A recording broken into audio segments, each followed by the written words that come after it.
মৃত ব্যক্তির জন্য 3 দিন 7 দিন 21 দিন 40 দিন পালন করা জায়েজ আছে কি না?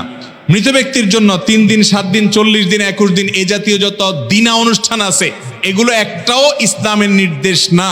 মনে রাখবেন, মৃত ব্যক্তিকে কেন্দ্র করে যত আনুষ্ঠানিকতা আমাদের দেশে হয়ে থাকে এর বেশিরভাগ আনুষ্ঠানিকতা আসছে আমাদের সাথে থাকা হিন্দু ধর্মাবলম্বী ভাইদের শ্রাদ্ধ থেকে। আপনি গুগলে গিয়ে শ্রাদ্ধ লিখে সার্চ দেন, ওনাদের ধর্মেরটা ওনারা পালন করুক, সেটা তাদের ব্যাপার, কিন্তু মুসলমান আপনি সেটা টেনে আনতে পারেন না। শ্রাদ্ধ মানেই হলো কোনো মানুষের মৃত্যুর পর আত্মীয় স্বজনের লোককে খাওয়ানো। আমাদের দেশে এই কালচার ওখান থেকেই মূলত আসছে, অতএব এটা মুসলমানের কালচার না।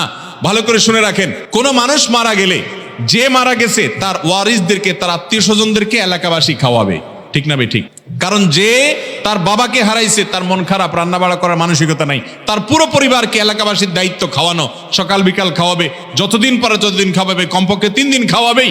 আমাদের দেশে তাদেরকে খাওয়ায় প্রথম কিন্তু এরপরে 40 দিনের দিন সুদে আসলে একসাথে উঠায় নেয়। প্রথম একটু খাবার পাঠায় গামলায় করে, পাতিলে করে, এরপরে খাওয়ায় হলো 10 জন রে, এরপরে গরু জবাই করে পুরো এলাকা মানুষ তাদের কাছ থেকে খানা দেয়। এটা জায়েজ নাই। মানুষ খাওয়ায় কখন ভাই? খুশি হলে।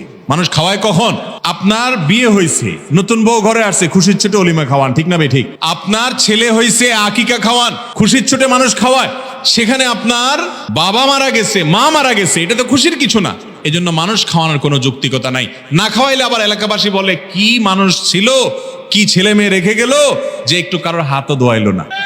এরকম কিছু ছোট লোক আছে না নাই, যারা মানুষের কাছ থেকে খাওয়ার জন্য লালায়িত থাকে। মনে রাখবেন, কোন মানুষ মারা গেলে তার ওয়ারিসদের কাছ থেকে খাবার অনুষ্ঠান করা জায়েজ নাই।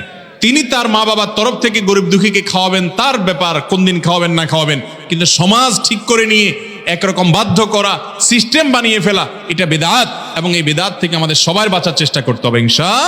এই বেদাতটা আমাদের দেশে পরিমাণে সবচেয়ে বেশি, কারণ এই বেদাত থেকে মুক্ত কোনো এলাকা নাই।